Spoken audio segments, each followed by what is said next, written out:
सण म्हटलं की घराघरात गोडधोड का बनवलं जातं, कधी विचार केलाय का? आपण फक्त परंपरा म्हणून करतो, पण त्यामागे खूप सुंदर कारण आहे. गोड पदार्थ म्हणजे आनंदाचं प्रतीक. सण म्हणजे आनंद, म्हणून गोडधोड बनवलं जातं. पूर्वीच्या काळी सण हे सगळ्यांना एकत्र आणण्यासाठी असायचे आणि देवासमोर गोड नैवेद्य अर्पण करून आपल्या आयुष्यातही गोडवा, समाधान आणि सुख राहावं ही प्रार्थना केली जाते. प्रत्येक सण आपल्याला सांगतो जीवन गोड ठेवा, म्हणून प्रत्येक आनंदाच्या क्षणी गोडधोड बनवलं जातं.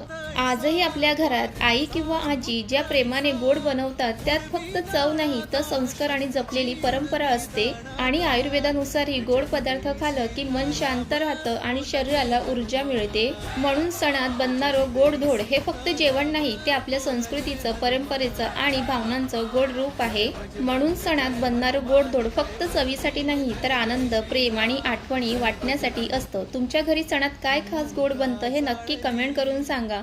आणि व्हिडिओ आवडला असेल तर लाईक करा, कमेंट करा, शेअर करा आणि पेजला नक्की फॉलो करा.